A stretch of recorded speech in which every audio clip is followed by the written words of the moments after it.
ప్రార్థన చేసుకుందామండి. ప్రేమ నమ్మకం కలిగిన మా తండ్రి, నీకే స్తుతులు స్తోత్రవందనములైనా ఇప్పటి వరకు మమ్మల్ని సజీవ లెక్కలో ఉంచి తండ్రి మరి ఒకసారి నిన్ను ఆరాధించడానికి ఇచ్చిన సమయాన్ని బట్టి, ఆరోగ్యాన్ని బట్టి, ఆయుష్కాలను బట్టి నీ కోటాను కోట్లు వందన స్తోత్రాలు తండ్రి. ఇప్పటి వరకు పాటలు పాట ఎందును, వాక్యం చదువుట ఎందును, ప్రతి ఒక్క విషయంలో కూడా మాకు తోడుకొని నడిపించిన విధానాన్ని బట్టి నీకు కోటాను కోట్లు వందన స్తోత్రాలు తండ్రి. అలాగే ప్రాముఖ్యమైన సమయంలోకి వెళుతూ ఉండగా పరిశుద్ధాత్మ యొక్క పరిపూర్ణమైన సహాయం నాకు అందించమని అర్థిస్తూ, అలాగే నైనా ప్రపంచవ్యాప్తంగా ఎక్కడైతే ఆరాధన జరుగుతుందో వారందరి ఆరాధన కూడా మీరే నేను మహిమ తెచ్చుకొని బ్రతుకుని అడుక్కుంటూ ఈ ప్రార్థన నీ ప్రియకుమారుడు మా రక్షకుడు అయిన యేసుక్రీస్తు శక్తి గల నామమున అడిగి వేడుకొచ్చిన పరమ తండ్రి. అలాగే పరిశుద్ధాత్మ యొక్క పరిపూర్ణమైన సహాయాన్ని కూడా నాకు అందించమని అర్థిస్తూ ఈ ప్రార్థన నీ ప్రియకుమారుడు మా రక్షకుడు అయిన యేసుక్రీస్తు శక్తి గల నామమున అడిగి వేడుకొచ్చిన పరమ తండ్రి. ఆమేన్. అందరికీ వందనాలండి. ఈరోజు మన పాఠం కొంచెం గుచ్చుకునేటట్టుగానే ఉంటుందండి పాఠం. ఎందుకంటే ఇక్కడ కూర్చున్న వాళ్ళు ఎవరైనా సరే దేవుడు చెప్పాలన్న మాటలు చెప్పాల్సిందే కాబట్టి మన పాఠాలన్నీ కూడా ఆల్మోస్ట్ అలాగే ఉంటాయి. కానీ ఈరోజు పాఠం కొంచెం హార్డ్గా ఉంటుంది, ఇట్లా తీసుకోవాలి మనం అందరం కూడా. పాఠం పేరు ఏంటంటే, ఈ లోకంలో పుడితే నీకు మేలా, నీవు పుట్టక ఉంటే మేలా. ఈ లోకంలో నువ్వు పుడితే మేలా, నీవు పుట్టకుండా ఉంటే మేలా అనే పాఠాన్ని మనం ఆలోచిద్దామండి. ఈ ప్రశ్న కొంచెం మనకి ఎట్లా ఉంటుందంటే, ఏంటి పుడితే మేలు ఏంటి, పుట్టకుండా ఉంటే మేలు ఏంటి పుట్టకుండా ఉంటే కూడా మేలు ఉంటుందా ఇప్పుడు అని అనిపిస్తూ ఉంటుంది మనకి. మరి ఈ మాట అందరూ ఎవరో కదండి, ప్రభు అయిన యేసుక్రీస్తుల వారే అన్నారు.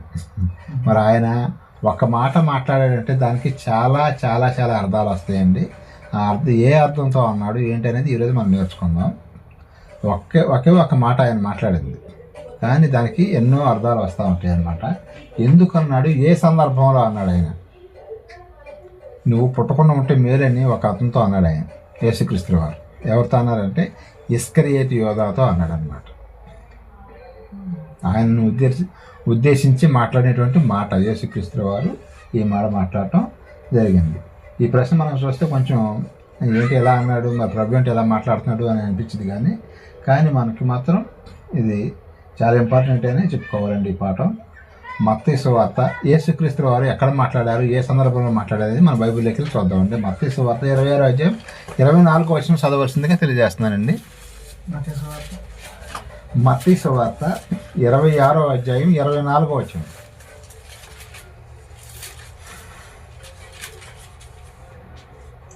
అప్పుడు మనిషి కుమారుని గూర్చి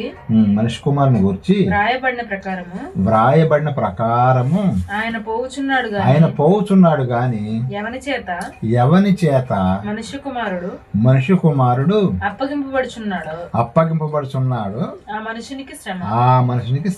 ఆ మనుషులు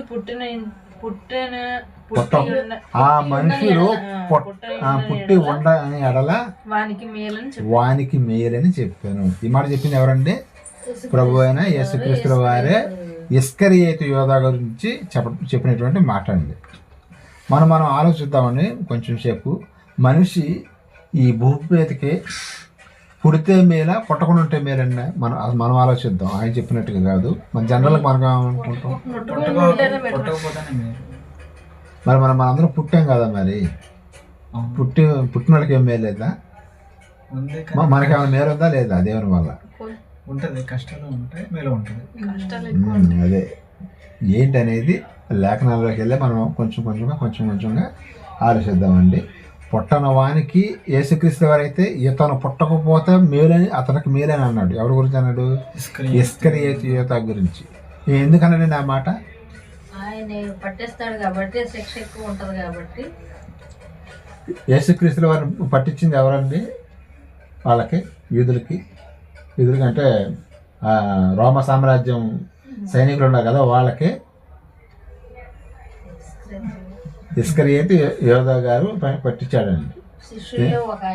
ఆయన 12 మంది శిష్యులు ఉన్నారు కదా, 12 మంది శిష్యులు. ఎందుకంటే మనం క్రైస్తవులం కాబట్టి కొన్ని విషయాలను మనం తెలుసుకోవాలండి. ఎందుకంటే మరి పరలోక రాజ్యం ఊరికి రాదండి. ఎందుకంటే వాక్యం తెలుసుకొని వాక్యానుసారం మనం జీవిస్తేనే దేవుడు మనకు పరలోక రాజ్యం ఇస్తాడు అనమాట. అందుకని కొన్ని విషయాలన్నా మన జ్ఞానాన్ని బట్టి మనం మనకి ఎంత చదువు ఉందో లేకపోతే మనకేంటి ఎంత తెలివితేటలు ఉందో దాన్ని బట్టి దేవుడు మనకు అర్థమయ్యేటట్టు చేస్తూ ఉంటాడు అనమాట. మన స్థాయిని బట్టి మనం అర్థం చేసుకుంటూ ఉండాలి. ఆయన 12 మంది శిష్యులు ఒక ఆయన ఇస్కరియోతు యోధ అనమాట. ఆయన ఏం చేశాడంటే యేసుక్రీస్తుల వారిని పట్టించడానికి ఒప్పుకున్నాడు. వాళ్ళకి ఒప్పుకొని ఎంతకి బేరం పెట్టాడు ఆయన్ని? 30 వెండి నాణ్యాలకైనా, బంగారు నాణ్యాలు కూడా కాదండి, 30 వెండి నాణ్యాలకి గుర్తుపడ్డాడండి ఆయన యేసుక్రీస్తుల వారిని అప్పచెప్పటానికి. 30 వెండి నాణ్యాలకు యేసుక్రీస్తుల వారిని బేరం పెట్టి అది ఏమైనా మళ్ళీ అనుభవించాడంటే అనుభవించలేదు. నేను నిరపరాధిని పట్టించాను అని చెప్పేసి ఆ 30 వెండి నాణ్యాలు కూడా వాళ్ళ మొహాన్ని ఇసిరేసేసి ఎవరైతే ఇచ్చారో వాళ్ళకే ఇచ్చేసేసి వెళ్ళి ఉరిపోసుకొని చచ్చిపోయాడండి. అందుకని యేసుక్రీస్తుల వారు ఈ మాట మాట్లాడుతున్నారు అనమాట. ఇతను పుట్టకుండా ఉన్నట్టయితే బాగుండేది, ఉరేసుకొని చచ్చిపోయి నరకానికి వెళ్ళిపోయాడు కదా, ఆ నరకం తప్పించుకునేవాడు ఇస్కరియోతు యోధ, పుట్టకపోతే అతనికి మేలు ఉండేది అని యేసుక్రీస్తు. అందుకనే ఈ సందర్భంలో ఆయన మాట్లాడేటి మాట అన్నమాట.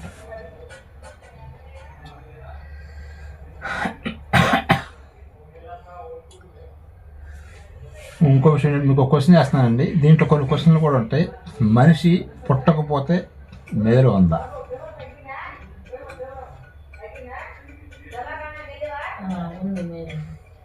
ఏం మేలు మరి చెప్పగలుగుతారా? ఇంకో క్వశ్చన్ కూడా వేస్తానండి. మనిషి పుట్టకముందు, మనిషి భూమి మీదకి రాకముందు ఎక్కడ ఉన్నాడు? సరే, ఈ క్వశ్చన్ కానీ సమాధానం చెప్పండి. మనిషి, నేను అడిగే క్వశ్చన్ కొంచెం జాగ్రత్తగా వినండి. మనిషి ఈ భూమి మీదకి పుట్టకముందు ఎక్కడ ఉన్నాడు? ఎస్. ఎన్ని నెలలు ఉన్నాడండి?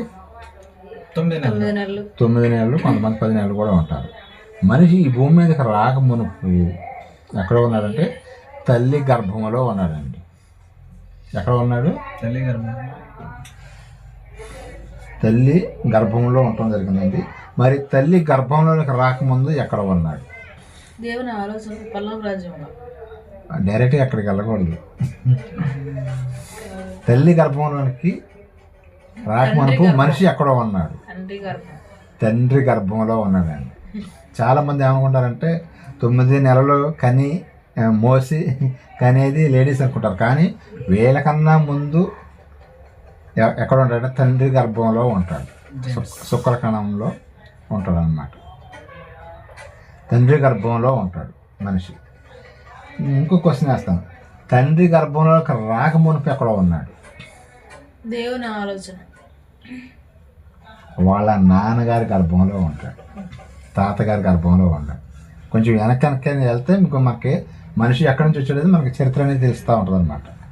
ఫస్ట్ తల్లి గర్భంలో మనం జన్మిస్తాం. జన్మించకముందు తల్లి గర్భంలో 9 నెలల పాటు ఉంటాం.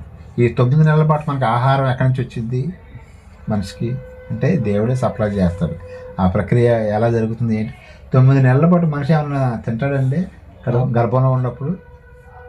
మరి ఎట్లాగా జీవిస్తున్నాడంటే అది దేవుని యొక్క డిజైనే కానీ మనిషికి అర్థం కాదనమాట. అది 9 మనం 2 రోజులు అన్నం తినిపోతేనే మనం ఆకలేస్తుంది. మరి 9 నెలల పాటు చీకట్లో తల్లి గర్భంలో చీకటిగా ఉంటుంది. కడుపులో ఎట్లా ఉంటుందండి? తల్లి గర్భంలో చీకటిగా ఉంటుంది. మరి ఆ చీకట్లో ఉన్న మనిషికి 9 నెలల పాటు ఆహారం ఎవరు పెడుతున్నారు? అసలు దేవుడు పెడుతున్నాడు అన్నమాట.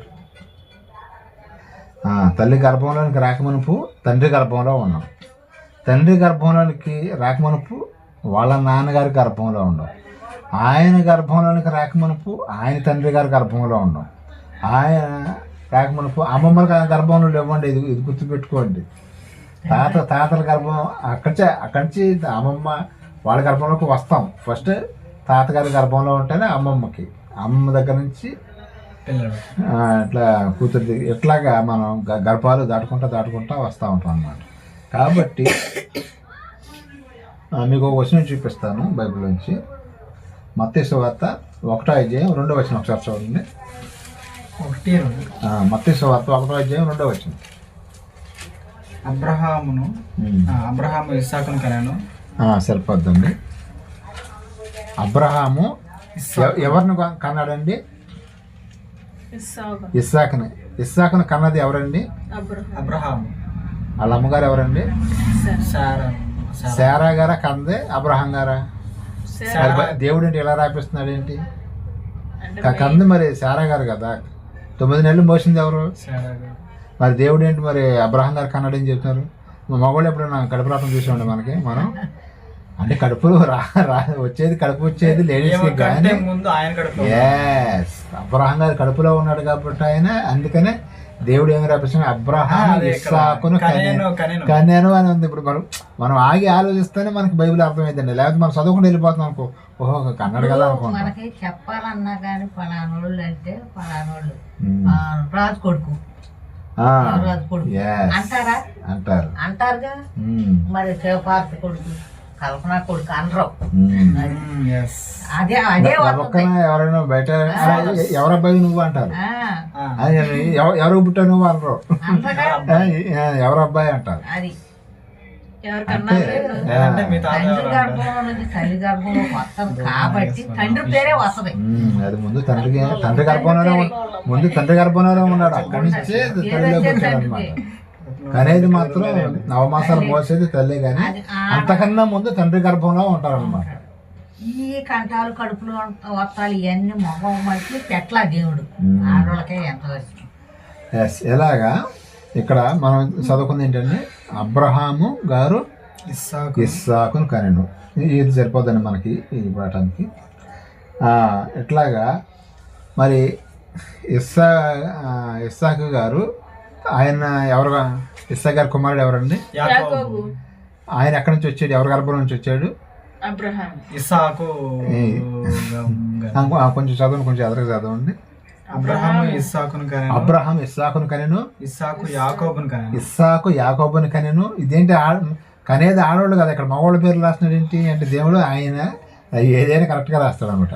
తర్వాత యాకోబు యోదాను అన్నదమ్ములు కనెను. అది యాకోబు గర్భాన ఎంతమంది వచ్చారండి? 12 మంది గోత్రకర్తలు వచ్చారండి. ఇశ్రాయేలు జనాంగం అనమాట. ఇలాగ ఒకళ్ళ నుంచి ఒకళ్ళు ఇలా వస్తున్నారండి. వెనక్కి వెళితే మన ఆది తల్లిదండ్రులు ఎవరండి? ఫస్ట్ మనం ఎవరి నుంచి వచ్చాం? ఆదాము గారు, తర్వాత హవ్వ గారి నుంచి మనం భూమి మీదకి వచ్చాం. ఇంకో క్వశ్చన్ వేస్తాను మేము. మన ఆది తల్లిదండ్రులు ఎవరు? హవ్వ, ఆదాము గారు. మరి వాళ్ళు ఎక్కడి నుంచి వచ్చారు?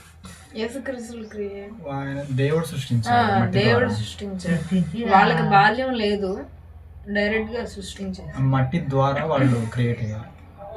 కనెను అంటది. ఆయన ఆదాము గారు భూమి మీదకి రాకమనుపు తండ్రి అయిన దేవునిలో ఉన్నాడు అనమాట. ఆయన మట్టి ద్వారాగా చేసి జీవవాయువు ఊదాడు. ఆయన ఏదో బొమ్మ చేసి మనిషి అయిపోవాలా. ఆయన ఏం చేశాడండి? జీవించే ఆత్మను ఊదాడు ఆయన. అంటే తండ్రి అయిన దేవుడు యెహోవా తండ్రి జీవించే ఆత్మను అతనిలోకి పంపగా ఆ మట్టి బొమ్మలోకి పంపించి అప్పుడు మనిషి అయ్యాడు అనమాట ఆయన. అంటే అప్పుడు ఎక్కడి నుంచి వచ్చింది ఆయనకి జీవించే ఆత్మ? తండ్రి అయిన దేవునిలో నుంచి వచ్చింది అనమాట. అక్కడి నుంచి వచ్చింది కనెక్షన్. స్టెప్ బై స్టెప్ మనం అందరం కూడా ఇక్కడికి వచ్చి ఆగామన్నమాట. ఎన్ని తరాలు మన వెనకనికి చూసుకుంటే ఎన్ని తరాలు ఉంటాయి అసలు మనకు తెలియదు. అసలు ఎక్కడో మన ముత్తాత పేర్లే మనకు తెలియదు. మా ముత్తాత పేరు అంటే నాకు తెలియదు. మా తాతయ్య గారి పేరు వెంకయ్య గారు తెలుసులే, కానీ మరి వెంకయ్య గారి నాన్నగారి పేరు ఎవరు నాకు అది ఐడియా లేదు. ఇక్కడికి వెళ్తానే. కానీ యేసుక్రీస్తు వారి గురించి అయితే 42 తరాలు బైబిల్లో రాయబడింది. యేసుక్రీస్తు వారు 42 తరాలలో ఎవరిదన్నా అసలు ఉంటుందండి. కానీ యేసుక్రీస్తు వారు ఎక్కడి నుంచి వచ్చాడు అనేది అక్కడి నుంచి రాసుకుంటూ వచ్చాడు బైబిల్లో. ఎందుకంటే ఆయన అంత గుర్తించాడు అన్నమాట దేవుడు. ఇలాగా మనం ఒకరి గర్భం నుంచి ఇలా రావటం జరుగుతుందండి. ఇంకా మనం చూడగలిగితే హెబ్రీ పత్రిక 7:9 వచ్చిన ఒకసారి చూడండి. హెబ్రీ పత్రిక 7:9 వచ్చిన ఒకసారి చూడండి.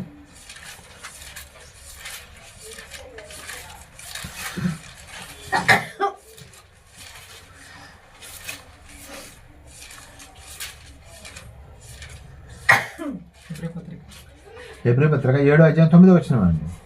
అంతేకాక అంతేకాక ఒక విధమున ఒక విధమున చెప్పిన ఎడల చెప్పిన ఎడలా 10వ వంతులను 10వ వంతులను పుచ్చుకొను లేమియు లేవి కాదు లేవియు అబ్రహాం ద్వారా ఆ, దశమాంసములను ఇచ్చాను. అతను ఎక్కడి నుంచి వచ్చాడండి? అబ్రహాం గారు దశమాంసములను దశమాంశాలు ఎవరికి ఇచ్చండి? లేవీలకి ఇవ్వటం జరిగిందండి. ఇలాగా ఒక్కొక్కరు గర్భాల్లోంచి వెనకనికి వెళ్తే మనం వీళ్ళందరూ కూడా మనకి కనిపిస్తూ ఉంటారన్నమాట. ఇంకా ఒక ఆయన అయితే మరి మన బైబిల్లో ఒక పెద్ద భక్తుడు అని చెప్పుకోవచ్చండి. ఆయన ఎవరో కాదు, యోబు గారండి. యోబు గారు అసలు ఆయన పుట్టుక గురించి ఏం మాట్లాడుతున్నారు? ఆయనకి యోబు గారికి వచ్చిన శ్రమలో ఎవరికీ రాలేదండి. ఎలా చెప్పగలుగుతాం ఎవరికి రాలేదని? ఒకే రోజున కొడుకులందరూ, కోడళ్ళందరూ, పిల్లలందరూ కూడా చచ్చిపోయే సందర్భాలు ఎప్పుడైనా వస్తాయండి మనకి? కాదు, సంవత్సరానికి ఒకళ్ళు లేదా నెలకు ఒకళ్ళు లేదా ఎప్పుడు ఒకళ్ళు సంభవిస్తూ ఉంటుంది. కానీ యోబు గారి కుటుంబం మొత్తం ఒకే రోజున చచ్చిపోయారండి. ఒకే రోజున చచ్చిపోతే ఆ మనిషి యొక్క పరిస్థితి ఎలా ఉంటుందో చూడండి. మరి ఆస్తి పోయింది అంతా, అసలు అన్నీ కోల్పోతాడు అనమాట. అలాంటి ఆయన ఒక మాట మాట్లాడుతున్నాడండి బైబిల్లో, యోబు గ్రంథంలో. మనం చూద్దాం. యోబు గ్రంథము 38వ అధ్యాయం 4వ వచనం ఏమన్నాడు చూడండి. ఆయన పుట్టుక గురించి ఒక మాట మాట్లాడటం చెప్పడం జరిగింది. యోబు గ్రంథము 38వ అధ్యాయం 4వ వచనం ఒకసారి చూడండి.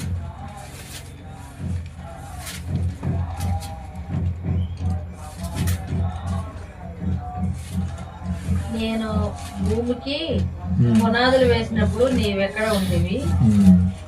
నీకు వివేకం కలిగిన ఎడల చెప్పుము. నీకు తెలిసిన ఎడల దానికి పరిమాణం నియమించిన వాడెవడో చెప్పు. దాని మీద పరిమాణపు కొల వేసిన వాడెవడో చెప్పు. దాని స్తంభములు పాదులు. ఈయన ఏమన్నాడంటే, ఈ భూమి పుట్టక ముందు నేను ఎక్కడ ఉన్నానో నాకు తెలియాలన్నాడండి. ఈ భూమి లేనప్పుడు మనం ఎక్కడ ఉన్నామండి? స్తంభములు పునాదులు వేయాలి. ఈ భూమి లేదండి. అసలు ఈ భూమి కలగక ముందు మనిషి ఎక్కడ ఉన్నాడు? అదే క్వశ్చన్ ఆయనకి వచ్చింది, యోబు గారికి వచ్చి అంటున్నాడు. ఈ భూమి లేనప్పుడు నేను ఎక్కడ ఉన్నాను అని అడుగుతున్నాడు. ఎక్కడ ఉన్నాడండి ఆయన? దేవునిలో ఉన్నాడు. ఇది మనకి ఎలా తెలిసిందంటే, యేసుక్రీస్తు వారు వచ్చిన తర్వాత ఇవన్నీ కూడా ఒక్కొక్కటి మనకు చెప్పుకుంటూ వచ్చాడు. చాలా మర్మాలు చెప్పడం జరిగింది.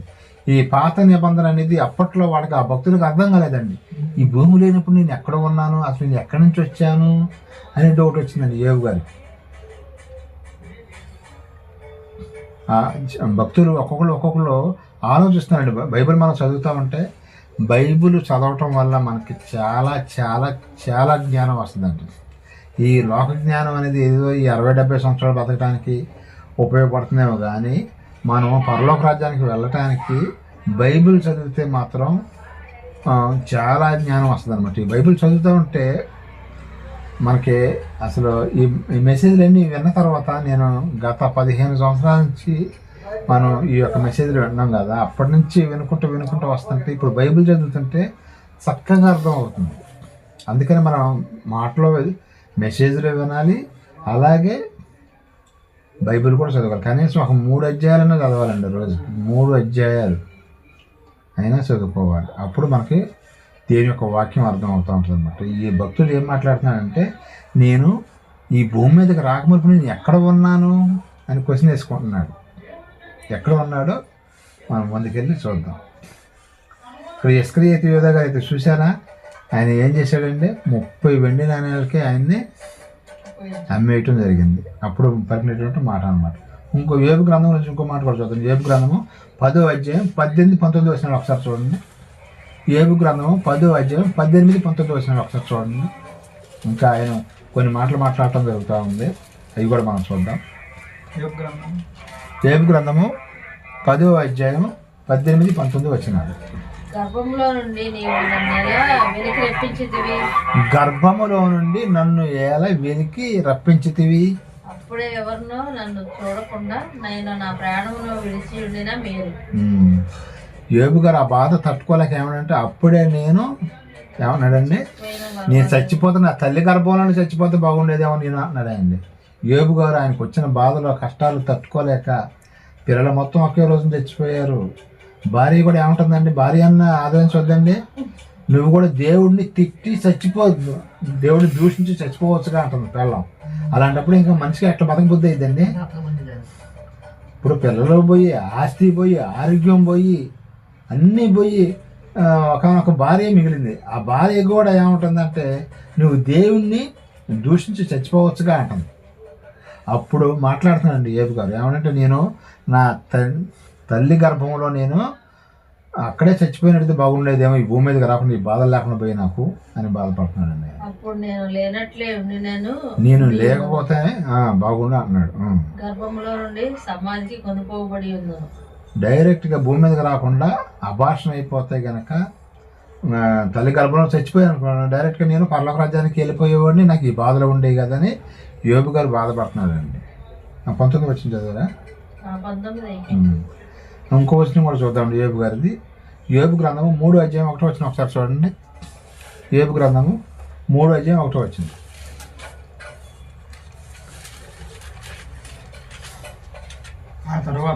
ఆ తర్వాత యోబు మాట్లాడ మొదలుపెట్టి యోబు గారు మాట్లాడుతుంటే తాను పుట్టిన దినమును శపించాను. తాను పుట్టిన దినమును శపిస్తున్నాడు అనమాట. నేను అసలు పుట్టకుండా ఉంటే బాగుండేది, నేను బయటికి రాకుండా ఉంటే బాగుండేది, నా తల్లి గర్భంలో నేను అభాషణ అయిపోతే బాగుండేది, అసలు బయటికి రాకుండా ఉంటే నాకు ఈ బాధలన్నీ ఉండేవి కాదు అని ఆయనకైనా బాధపడుతున్నాడు అండి. ఇంకో మాట కూడా చూద్దామండి. యోబు గ్రంథం 18 వచ్చిన ఒకసారి చూడండి. ఇందాక చదివిన వచ్చింది. గర్భములో నుండి నీవు నన్ను ఎలా వెలికి రప్పించితివి, గర్భములో నుండి నన్ను ఎలా వెలికి రప్పించితివి, అప్పుడే ఎవరును నన్ను చూడకుండా అప్పుడే నన్ను ఎవరిని చూడకుండా. చాలామంది మనం చూస్తూనే ఉన్నాం హాస్పిటల్లో కడుపులోనే బిడ్డ చచ్చిపోయాడని, లేకపోతే ప్రసవించేటప్పుడు చచ్చిపోయా తల్లి బిడ్డ చచ్చిపోయారని కొన్ని సందర్భాల్లో ఉంటాం. పిల్లలు చచ్చిపోవటం, మన కాలనీలో కూడా వాళ్ళు చిన్న ఆ రోజు చచ్చిపోవటం ఏదో జరిగింది కదా. ఆ మనవడు కూడా ఆ రోజు అతను మనమేమనుకుంటా ఉంటే బయటికి రాలేదు అని అనుకుంటున్నాం, కానీ అతను ఒక రకంగా చెప్పాలంటే అతను పరలోక రాజ్యానికి వెళ్ళిపోయాడండి. అలాంటికి ఏ పాపం ఉండదు. వాళ్ళు భూమి మీద రాకముందు ఏమైనా డైరెక్ట్గా పరలోక రాజ్యానికి వెళ్ళిపోయారు వాళ్ళు. అలాంటి వాళ్ళు చాలా చాలా ప్లస్ అనేది చెప్పుకోవచ్చు అండి. మనకైనా ఏమనిపిస్తుంది, పాపం చంటి పిల్లగాడు చచ్చిపోయాడు మనం బాధపడతాం, కానీ దేవుడి దృష్టిలో అయితే అది వాళ్ళకి మేలే జరిగినట్టేనండి. ఎందుకంటే వాళ్ళు మన భూమి మీదకి వచ్చి ఎన్నో పాపాలు చేసుకుంటా మళ్ళీ ఏసు రక్తంలో కడగబడి, కొంతమంది మనమన్నా ఏసు రక్తంలో కడగబడుతున్నాం, కానీ కొంతమంది ఇక లోకంలో కలిసిపోయి ఎన్నో చెడు క్రియలు చేసుకుంటా చనిపోయిన తర్వాత నరకానికి వెళ్ళిపోతారు. కానీ ఆ చిన్నపిల్లలుగా ఉన్నప్పుడు చనిపోతే కనుక వాళ్ళు పరలోక రాజ్యానికి వెళ్ళిపోతారు. వాళ్ళకి ఏ పాపం ఏం తెలియదు కదా అసలు వాళ్ళకి. అలాంటప్పుడు నరకానికి ఎలా వెళ్తారు? కానీ అట్లా అనుకోరు. అప్పుడు మన మనుషులు కాబట్టి మనకి బైబుల్ తెలిసిన వాళ్ళు అయితే అసలు బాధపడరండి. దేవా చాలా మంచి పని చేసేవాళ్ళు అంటారు. అదే బైబుల్ తెలియకపోతే మన మనుషులు కాబట్టి ఇంక మనకు కూడా ఒకసారి ఫీలింగ్ వస్తుందండి, అరే చిన్నపిల్లకాడు చచ్చిపోయాడే అని మనం బాధ అనిపిస్తుంది. కానీ వాళ్ళకి మేలు దేవుడు చేసినట్టే, దేవుడు వాళ్ళకి మంచి మేలు చేసినట్టే అన్నమాట. ఇంకోసారి మనం చూద్దాం. మత్తయి సువార్త 26:24 వచ్చిన మళ్ళీ స్క్రీన్ యోధా గారి దగ్గరికి వద్దాం. మత్తయి సువార్త 26:24 వచ్చిన ఒకసారి చూడండి.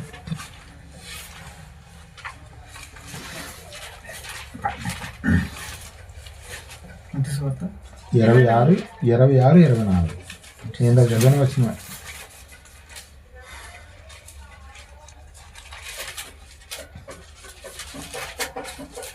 మనుష్య కుమారుని గూర్చి వ్రాయబడిన ప్రకారము ఆయన పోవచున్నాడు గాని ఎవని చేత మనుష్య కుమారుడు అప్పగింపబడుచున్నాడు ఆ మనుషునికి శ్రమ.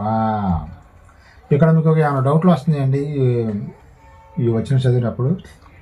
మరి యేసుక్రీస్తుల వారిని ఇస్కరియోతు యోధ పట్టిపోతే మనకి ఎట్ట పాపక్షమాపణ కలిగిద్ది అనే డౌట్ వస్తుందా మీకు? ఆయన యేసుక్రీస్తుల వారిని సిలువకి అప్పగిపోతే మనందరికీ పాపక్షమాపణ ఎలా వస్తుంది అని డౌట్ వస్తుందా లేదా? అంటే ఇస్కరియోతు యోధ గారు మంచి పని చేశాడు అని అనిపిస్తుందా మీకు? దీనికి వివరణ ఇవ్వగలుగుతారా? ఇక్కడ ఆయన మధ్యలోకి వచ్చినా రాకపోయినా జరిగేది అంట కదా ఇక్కడ. ఎస్, ఈ వచనంలోనే ఉంది చూసారా, మనిషి కుమారుడు పోవలసిన చోటకే ఆయన వెళ్తున్నాడు అంట. ఎలాగూ అక్కడికి వెళ్ళిన తర్వాత ఆ యూదులు లేదా ఇస్రాయేల్ వాళ్ళు ఉన్నారు కదా, వాళ్ళు ఇచ్చిన కంప్లైంట్ బట్టో వాళ్ళే వచ్చి డైరెక్ట్గా ఈయన అరెస్ట్ చేయటం, సిలువ వేయటం ఇవన్నీ కూడా జరిగాయి. కానీ మధ్యలో యేసుక్రీస్తు వారి యొక్క శిష్యుడైన ఇస్కరియోతు యోధ మధ్యలో కల్పించుకున్నాడు. అదే చెబుతున్నాడు, నేను అక్కడ రాయబడిన ప్రకారం నేను వెళ్ళిపోతున్నాను, జరుగుతుంది అక్కడ, కానీ మధ్యలో నువ్వెందుకు వచ్చావు ఇస్కరియోతు యోధ, నువ్వు పుట్టకుండా ఉంటే నీకు మేలు జరిగేది కదా అని యేసుక్రీస్తు వారు బాధపడతారు. చూసారా, ఆయన అప్పచెప్పిన ఆయన గురించి కూడా ఆయనకి బాధ యేసుక్రీస్తు వారికి. ఆ నైట్ వచ్చి ఏమన్నాడు, దగ్గరకు వచ్చి ముద్దు పెడతాడు యేసుక్రీస్తు వారికి, ముద్దు పెట్టి ఈయన యేసు ప్రభువు అని అప్పచెప్తాడు. అసలు ఎవరైనా మన పగోడు దగ్గరకు వచ్చి ముద్దు పెట్టనిస్తామండి. యేసుక్రీస్తు వారు చూసారా ఆయన తగ్గింపు. అదే ఆయనలో ప్రపంచం అంతా కూడా కోరుకునేది ఏంటి, మన అందరం కూడా నేర్చుకోవాల్సింది ఏంటంటే ఆయనలో ఉన్న తగ్గింపు అండి. ఆ నైటు వీళ్ళందరూ కూడా వస్తారు కదా, వస్తే పేతురు గారు ఒక పని చేస్తాడు, చెప్పగలుగుతారా? అక్కడ యేసుక్రీస్తుని పట్టుకోవడానికి ఆ సైనికులు వస్తారు కదా, పేతురు గారు ఏం చేస్తాడండి, ఒక సైనికుడి చెవి నరుకుతాడు. కత్తి తీసి చెవు నరికేస్తాడు సైనికుడికి. అప్పుడు యేసుక్రీస్తు ఏం చేశాడండి, మరి పేతురు ఆ చెవు తీసి మళ్ళీ అక్కడ అతికిచ్చేసి ప్రార్థన చేసి అతికిస్తాడు ఆయన. ఎందుకు ఇలా చేస్తున్నావు పేతురు గారు ఏంటి యేసు ప్రభు పక్కనే మాట, కానీ నేను కనుక ప్రార్థన చేస్తే ఇక్కడ దేవదూతలు వచ్చారనుకో వీళ్ళందరూ ఒక్క నిమిషంలోనే మట్టు పెట్టేస్తారు, కానీ నేను ప్రార్థన చేయలేకనుకున్నావే ఏంటి, నీకెందుకు కోపం వస్తుంది అని దుడుకు పేతురు అంటాడు. పేతురు గారి కంట ఎక్కువ కోపం ఎక్కువ అండి పేతురు గారు. బైబిల్లో పేతురు గారి పేరు అన్నారుగా, ఆయనకి కోపం ఎక్కువ, ఆయన శిష్యులు అక్కడ అన్నమాట ఆయన. అందుకని కోపం వచ్చి చెవు నరికే వరకే దుడుకు పేతురు అంటాడు మరి అని. ఆ చెవు మళ్ళీ అంటే ఆ చెవు మళ్ళీ అతికిచ్చేస్తాడు. అదండి యేసుక్రీస్తు యొక్క క్యారెక్టర్ అనమాట. ఆయన క్యారెక్టర్కి ప్రపంచంలో ఎంతోమంది గొప్ప వాళ్ళు కూడా తల వంచుతున్నారండి ఇలాగా. అందుకనే మనిషి కుమారుడు పోవాల్సిన దారిలోనే వెళ్తున్నాడు, కానీ మధ్యలో నువ్వెందుకు కల్పించుకున్నావు అని బాధపడుతున్నాడు యేసుక్రీస్తు వారు.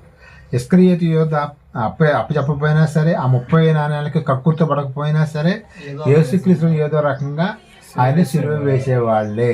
కానీ మధ్యలో నీవు పుట్టకుండా ఉండేలా నీకు మేలు కలిగేది, నువ్వు తల్లి గర్భంలోనే నీ యొక్క పిండం అనేది రాలిపోయినట్టయితే నీకు ఎంతో మేలు కలిగేది ఇస్కరియోతు యోధ అని చెప్పడం జరుగుతుంది అన్నమాట.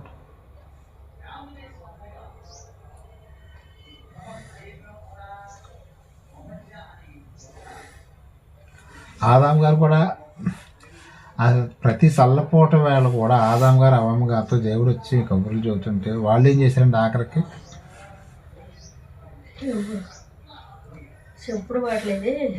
ఆ రోజున వాళ్ళు సరే వీడు పండు తిన్నారండి. పండు తిన్నప్పుడు దేవుడు వచ్చి అడిగాడు, ఆయన డైరెక్ట్గా ఏమడిగాడండి, మీరు పండు తిన్నారా అంటే పండు తిన్నామని ఒక మాట చెప్పేసి మమ్మల్ని క్షమించండి అని అనేటైతే ఆదాం గారు ఒక్క మాటతో పోయేదండి. ఏం చెప్పండి ఆయన, నీవు నాకు ఇచ్చిన ఈ స్త్రీయే నాకు కొన్ని పండ్లు ఇచ్చినదే నేను తిన్నానని మళ్ళీ ఆమె మీద నేరం. ఆమెను అడిగితేనే మళ్ళీ వీళ్ళిద్దరు కలిసి తండ్రి మేము తప్పు చేసామయ్యా ఒప్పేసుకుంటే ఇంకా ఒప్పుకున్నట్టయితే క్షమించేసేవాడు ఆయన. కానీ మనిషి ఏంటంటే డైరెక్ట్గా ఏదైనా మన క్వశ్చన్ అడిగితే డైరెక్ట్ సమాధానం చెప్పడం, అడిదిప్పి తిప్పుతాడు. అప్పటి నుంచే మనకు వాళ్ళ దగ్గర నుంచి కోచింగ్ అనమాట. మనకి వాళ్ళు ఏం చేశారు, డైరెక్ట్గా తండ్రి మీరు తినొద్దన్న పండు మేము తిన్నాం, మమ్మల్ని క్షమించండి ఒకసారికి అని ఒక్క మాట అన్నట్టయితే బాగుండేదండి. ఇప్పుడు మనం అందరూ ఇన్ని బాధలు పడాల్సిన అవసరం ఉండేది కాదు. ఎట్లాగా మనిషి కుమారుడు పోవాల్సిన చోటుకే వెళ్తున్నాడు, కానీ మధ్యలో ఇస్కరియోతు యోధ కల్పించుకోవటం ఇట్లాగా ఆదాము గారు అవ్వమ్మ గారు ఎలాగైతే తప్పు చేశారో ఈయన కూడా అలాగా తప్పు చేయడం జరిగింది. మీకు ఇంకో క్వశ్చన్ వేస్తానండి. పుట్టిన మనకు మేలు ఉందా? ఇప్పుడు పుట్టకుండా ఉంటే మేలు అనుకున్నాం. తల్లి గర్భంలోనే పిండంలాగా ఉండి చనిపోతే అతను పరలోక రాజ్యానికి వెళ్ళిపోతాడు అని అనుకున్నాం. మరి భూమి మీదకి వచ్చాంగా, ఇప్పుడు మన సంగతి ఇప్పుడు ఆలోచించాలి. ఇప్పుడు అక్కడ మన తల్లి గర్భం నుంచి బయటికి రాకపోతే ఏ ఇబ్బంది ఉండేది కదా. ఇప్పుడు వచ్చాము భూమి మీదకి, ఇప్పుడు మనకి ఏంటి, మనకి మేలు ఉందా లేదా? మనకు కూడా మేలు ఉందండి. మనకి మేలు చేస్తున్నాడు ఆయన.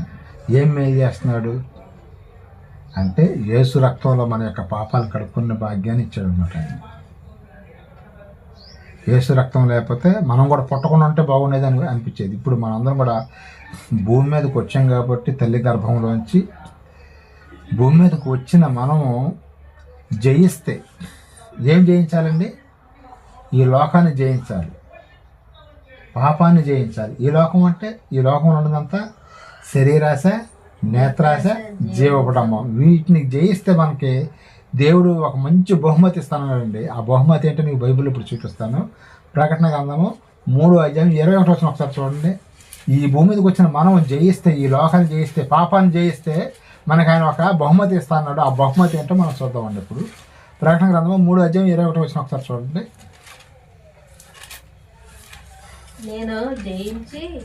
నేను జయించి నా తండ్రితో కూడా ఆయన సింహాసనం మీద కూర్చుని ఉన్న ప్రకారము యేసుక్రీస్తు ఈ భూమి మీదకి వచ్చాడు, జయించాడంట ఆయన. మరి చనిపోయి తిరిగి లేచాడికి 3వ రోజున నేను జయించాను, నేను వెళ్ళి తండ్రి సింహాసనం మీద కూర్చొని ఉన్నానని చెబుతున్నాడు. తర్వాత ఇప్పుడు చదవండి. జయించిన వానికి మీరు కూడా జయిస్తే అప్పుడు నాతో కూడా నా సింహాసనం మందు కూర్చుండనిచ్చేదను. సింహాసనం మీద కూర్చోబెడతాడంటే మనల్ని. సింహాసనం మీద కూర్చునేది ఎవరండి? రాజులండి. మరి ఈ కుర్చీ బాగుంటుందా, లేకపోతే యేసుక్రీస్తు వారు చూపించినటువంటి ఆ సింహాసనం గొప్పగా ఉంటుందండి పరలోక రాజ్యంలో? ఈ కుర్చీలు ప్లాస్టిక్ కుర్చీలు ఇవన్నీ కూడా. కానీ ఆయన చూపించే సింహాసనం అంట. ఇంకో విషయం ఏంటి, ఆయన పక్కనే కూర్చోబెట్టుకుంటాడంట, ఎడంగా కూడా కాదంట. యేసుక్రీస్తు వారు పక్కనే మనం కూర్చోబెట్టుకుంటాడంట. ఆయన సింహాసనం మీదే కూర్చోబెట్టుకుంటాడంట. ఆయన సింహాసనం మనకులాగా చిన్న చిన్న కుర్చీలు, చిన్న చిన్న సింహాసనాలు కాదండి, కొన్ని వేల మంది, లక్షల మంది పడతారన్నమాట ఆ సింహాసనం మీద.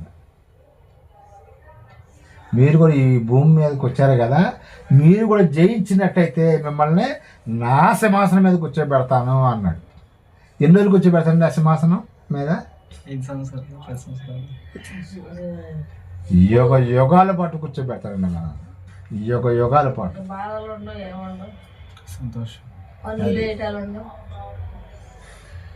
అక్కడ ఆకలైనను టిఫిన్ చేయాలని బాధ లేదు, భోజనానికి ఏంటంటే బియ్యానికి డబ్బులు లేవని బాధ లేదు, కరెంటు బిల్లు కట్టాలనే బాధ లేదు, వడ్డీలు కట్టాలనే బాధ లేదు, ఫోన్ బిల్లు కట్టాలనే బాధ లేదు, డ్వాక్రాల సిటీలు ఇవన్నీ ఏమి ఉండవండి. అక్కడికి వెళ్ళిన వాళ్ళకి ఎప్పుడు సంతోషమే తప్ప కంట్లో వచ్చి ఒక్క డ్రాప్ కూడా కన్నీళ్ళనే రావండి. ఈ భూమి మీద ఉన్నప్పుడు మనకు అప్పుడప్పుడు సంతోషం కలుగుతూ ఉంటుంది, అప్పుడప్పుడు బాధలు కలుగుతూ ఉంటాయి. కానీ అక్కడికి వెళ్ళిన తర్వాత మాత్రం మనకి ఎప్పుడు కూడా సంతోషమే కానీ అస్సలు బాధ అనేది ఉండదు. అలాంటి సింహాసనం మీద కూర్చోబెడతాను మిమ్మల్ని అంటున్నాడు అనమాట. జయించువాణిని. ఎలా జయించాలండి? ఏమైంది, జస్ట్ బాప్తిస్మం తీసుకొని ఆయన కొరకు ఈ 60-70 సంవత్సరాల పాటు ఆయన మాటలు వినుకుంటా, చెప్పుకుంటా, నేర్చుకుంటా, కొంతమందిని మార్చి వాళ్ళతో పాటు మనం కూడా పర్లేదు. ఇది చిన్న పని అండి, ఇదే పెద్ద భారమైన పనిలాగా అనుకుంటాం. కానీ అది చాలా సింపుల్ పని అండి. ఆయన చెప్పింది ఒక 100 కేజీలు బరువెత్తి ఇక్కడి నుంచి కొండపల్లి దాకా రోజు మోస్తేనే నీకు పర్లోక రాజ్యం ఇస్తాను, లేకపోతే లేదంటే 100 కేజీలు మొయ్యగలుగుతుండే మనం.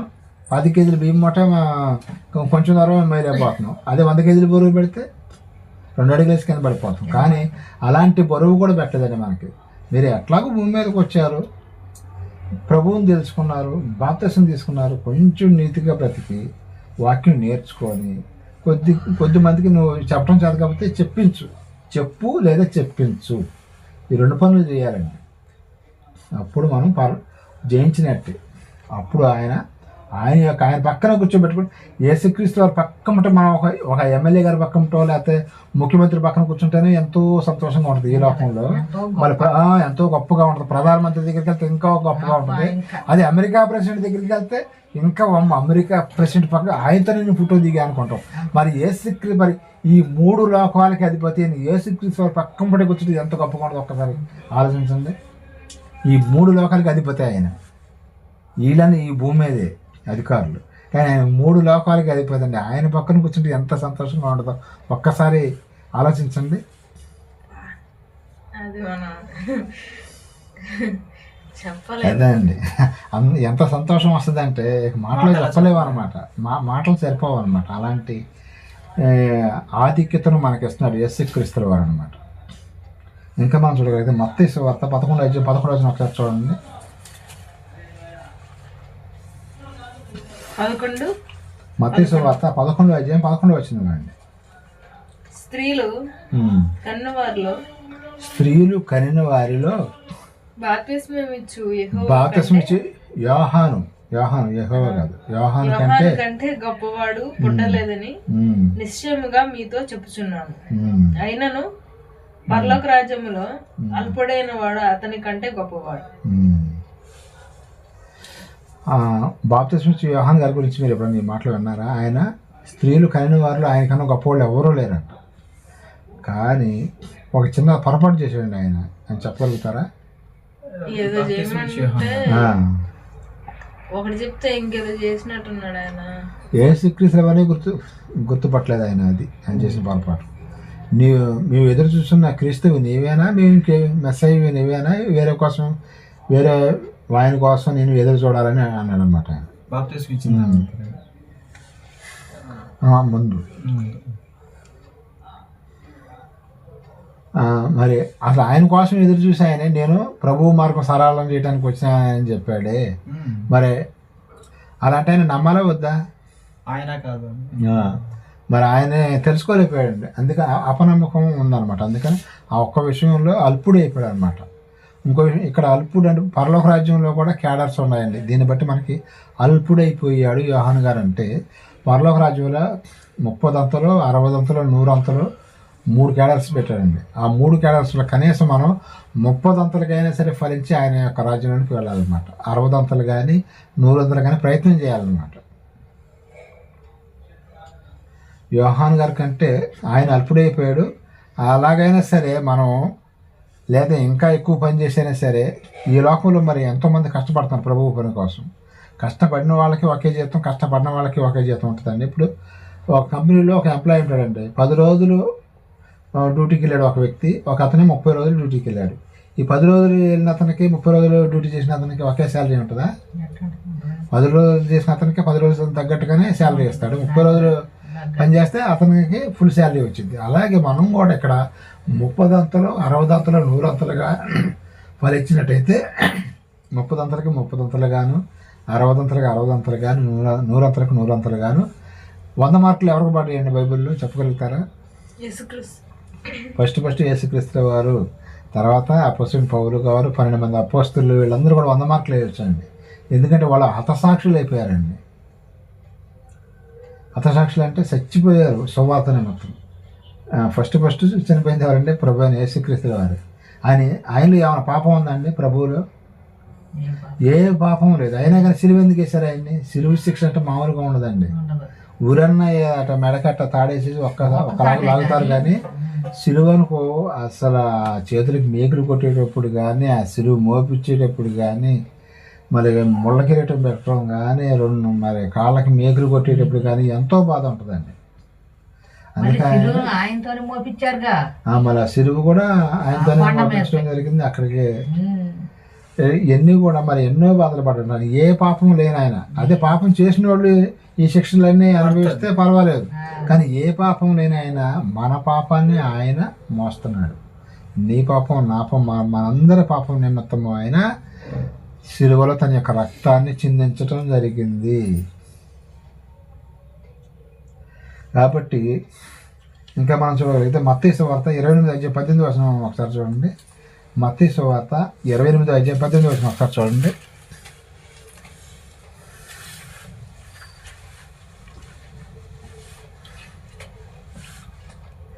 అయితే ఎవరైతే అయితే యేసు వారి వద్దకు వచ్చి యేసు వారి వద్దకు వచ్చి పరలోకమందును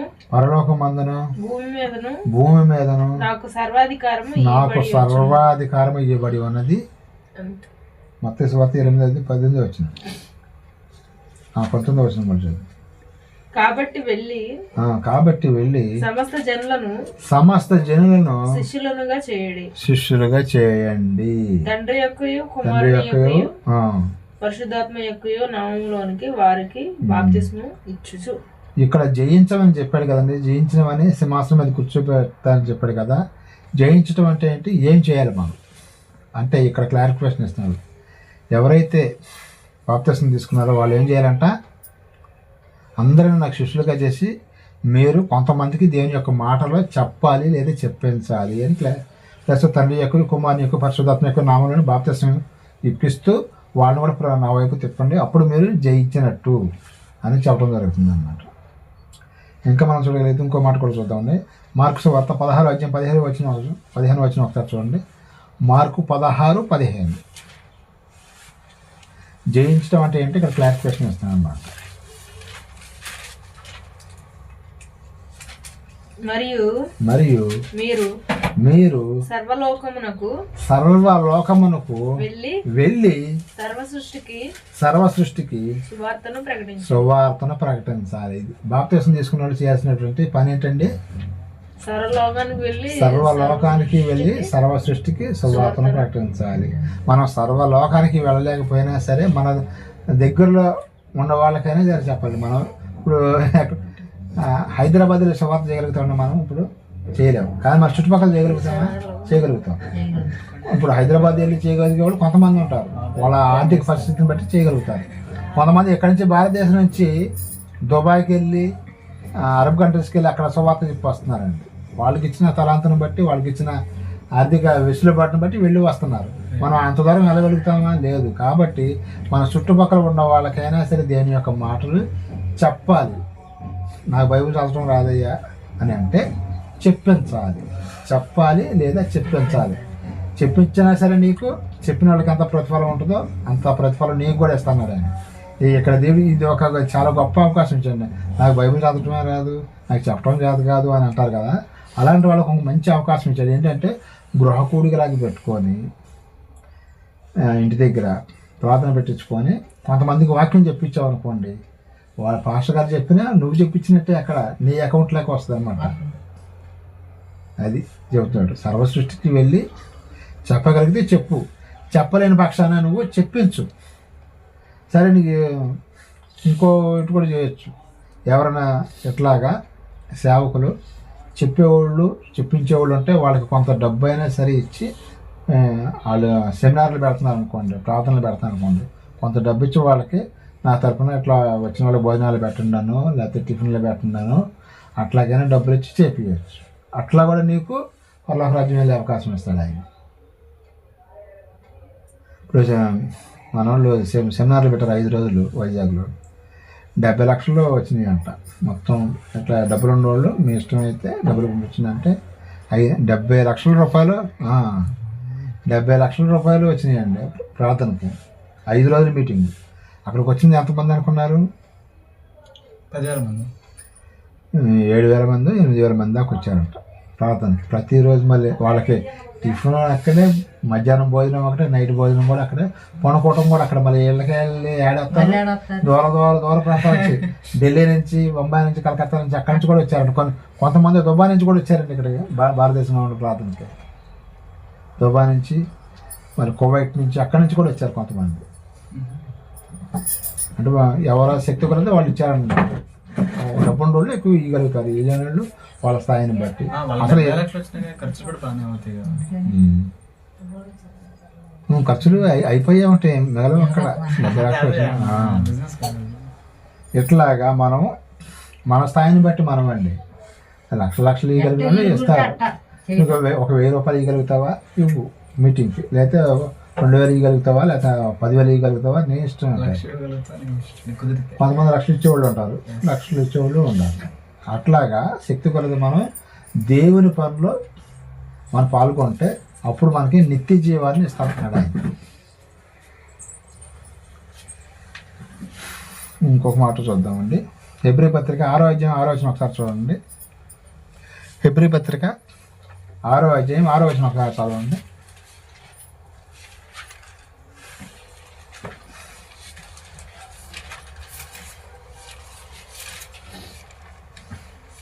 హెబ్రీ పత్రిక 6వ అధ్యాయం 6వ వచనం చివరి వచనం అండి. ఇది ముగించుకుందాం. సంబంధమైన శక్తుల ప్రభావమును అనుభవించిన తర్వాత తప్పిపోయిన వారు తమ విషయంలో దేవుని కుమారుని మరలా సిలువ ఇచ్చు బహాటముగా బహాటముగా ఆయనను అవమానపరుచున్నారు కనుక మారు మనసు పొందినట్లు అట్టి వారిని మరలా నూతన పరచుట అసాధ్యమే. ఇప్పుడు ఇస్కరియోతు యూదా గారు అంటే ఆయన తప్పు చేశాడు, 30 నాణాలకి యేసుక్రీస్తు వారిని అమ్మేశాడు.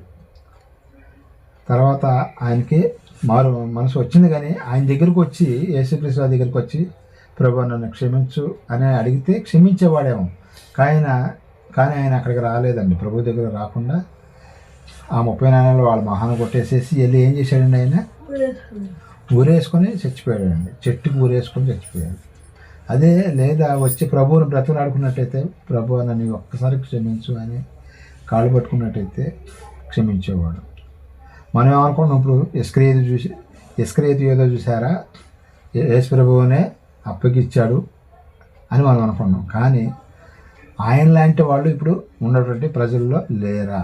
ఆయన మనస్తత్వం గలవారు, బాప్తిసం తీసుకున్న తర్వాత రోజు పాపం చేసేవాళ్ళు లేరా అని ఆయన అడుగుతున్నాడు అనమాట.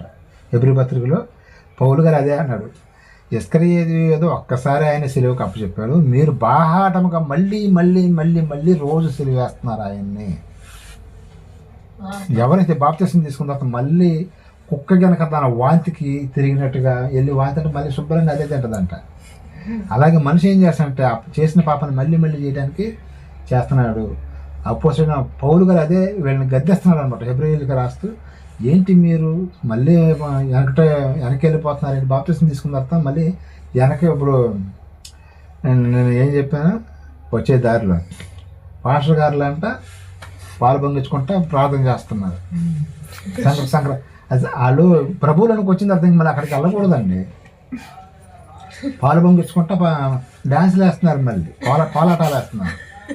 అది ఎప్పుడు చేశారు కోలాటాలు అవన్నీ కూడా? ప్రభువులోనికి రాక మునుపు చేశారు అవన్నీ. ఇప్పుడు చేయకూడదు. అదే చెబుతున్నాడు పౌలు గారు.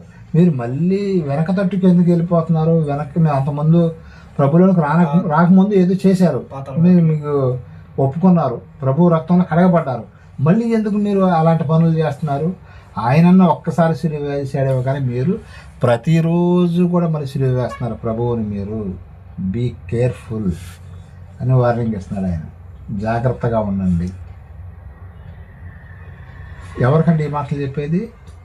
ఇప్పుడు ప్రజెంట్ ప్రపంచంలో ఉన్న ప్రతి ఒక్క క్రైస్తవుడికి ఇచ్చిన వార్నింగ్ ఇది. క్రైస్తవులు అందరూ ఎవరైతే పాపం చేస్తున్నారో వాళ్ళందరికీ కలిపి పౌలు గారు, అంటే పరిశుద్ధాత్మ దేవుడే రాయిస్తేనే పౌలు గారు రాశారనుకోండి, దేవుడు మనకి ఇస్తున్న వార్నింగ్ ఏంటంటే మళ్ళీ మళ్ళీ మళ్ళీ పాపాలు చేయొద్దు. ఇస్కరియోతు యూదా ఒకసారి సిలువకు అప్పచెప్పాడు. మీరు ప్రతిరోజు చేస్తారేంటి ఆయన్ని సిలువ? మీరు ప్రతిరోజు పాపం చేసుకుంటా మరి క్షమించమని అడుగుతున్నారేంటి? ఒక ఆయన బాప్తిసం తీసుకున్న తర్వాత మళ్ళీ రోజు మందు తాగుతాడు, సిగరెట్లు తాగుతాడు. మరి అది బాప్తిసం అప్పుడు బాప్తిసం తీసుకున్న అతను చర్చికి వెళ్ళి వస్తా సిగరెట్లు తాకుండా వచ్చాడు అనుకోండి, అప్పుడు ఎవరు చూసిన వాళ్ళు ఏమంటారండి? వాళ్ళు ఈ నీతి మొదలు మరి చర్చికి వెళ్ళి వస్తున్నాడు, వస్తా సిగరెట్లు తాగి వస్తున్నాడు రా, మందు తాగుతున్నాడు రా అని ఎవరిని అంటారు? ప్రభువుని అంటారు. ఇప్పుడు ఇతను కాదు, యేసు ప్రభు భక్తులు అంటారు. చూడు, పెద్ద భక్తులు బయలుదేరండి. అప్పుడు అవమానం ఎవరికి వచ్చింది? అప్పుడు అదే అన్నాడు పౌలు గారు, మీరు మళ్ళీ మళ్ళీ మళ్ళీ మళ్ళీ ఆయన సిలువ వేస్తున్నారయ్యా, అలాంటి పనులు చేయమాకండి. మందు తాగటం కానీ, సిగరెట్లు తాగటం కానీ, వ్యభిచారం చేయటం కానీ, దొంగతనం చేయటం కానీ, మోసం చేయటం కానీ, అబద్ధాలు ఆడటం కానీ, ఇవన్నీ మీరు మానేసేయాలి. లేకపోతే మీరు ఏం చేస్తున్న మళ్ళీ మళ్ళీ సిలువ వేసిన వాళ్ళతో సమానం అని చెబుతున్నాడు పౌలు గారు. అందరికీ, సమస్త క్రైస్తవులు అందరికీ కూడా అండి. మనలో కూడా ఏమన్నా మైనస్లు ఉంటే మనం కూడా మార్చుకోవడానికి ప్రయత్నం చేయాలి.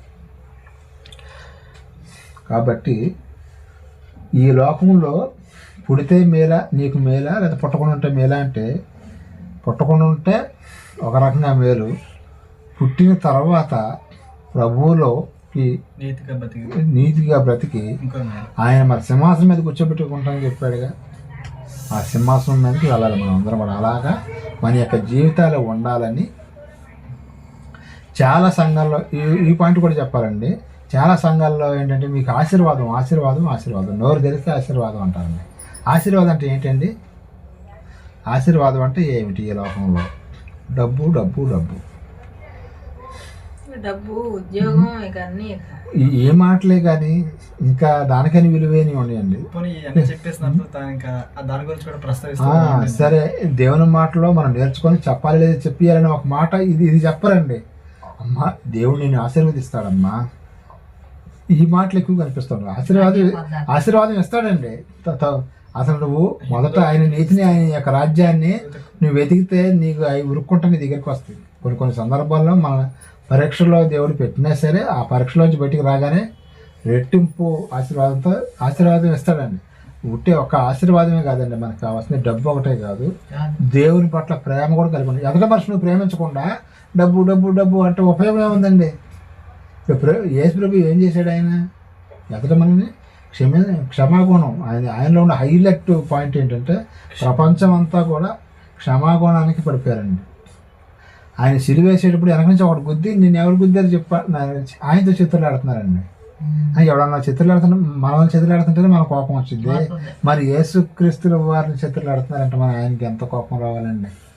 మరి ఆయన మనకులాగా ఏమైనా పాపం చేసేవాడు ఆయన? అదే అనమాట. అందుకని తండ్రి వీళ్ళు ఏం చేసినా వీళ్ళు చిన్న పిల్లలు కిడ్స్ వీళ్ళకి ఏం తెలియట్లేదు, వీళ్ళని కూడా క్షమించండి అని ప్రార్థన చేశాడు ఆయన. అది యేసుక్రీస్తు వారంటే. ఎలాంటి మనిషినైనా క్షమించే గుణం. ఒక వేసిని తీసుకొచ్చి అక్కడ నుంచో పెడితే ఆమెను ఏమన్నాడండి? ఆయన అమ్మ అన్నాడు. ఒక వేసి ఎవరన్నా మన కాలనీలో కానీ మన ఊళ్ళో కానీ ఎవరన్నా వ్యభిచారం చేసుకోవడం చూస్తే మనం ఏమనుకుంటాం? అమ్మో మన తలకాయ పోస్తుంది. కానీ యేసుక్రీస్తు వారు వీళ్ళు తెలియక చేస్తున్నారు, వీళ్ళ కేసులు అసలు విషయం జరిగింది. వీళ్ళు చనిపోయిన తర్వాత నరకానికి వెళ్ళిపోయి ఎంత బాధపడతారో వీళ్ళకి తెలియదు కాబట్టి ఇవన్నీ చేస్తున్నారు. అందుకని ఆయన క్షమించడం జరుగుతుంది అన్నమాట. అది ఆయనలో ఉన్న గొప్పతనం. ఆయనలోనే కాదు, ఆయన ధరించుకున్నాం మనం. బాప్తిసం తీసుకున్న తర్వాత మనం ఆయన ధరించుకున్నాం కాబట్టి మనకు కూడా ఏముండాలంటే క్షమాగుణం అనేది మనకు కూడా ఉండాలి. ఆయన స్థాయిలో కాకపోయినా ఎంతో కొంత ఉండాలండి. ఆయన స్థాయిలోకి వెళ్ళాలంటే మనం చచ్చిపోయే లోపల వెళ్ళటానికి ప్రయత్నం చేయాలి. ఎలాంటి మనిషిని సరే క్షమించడం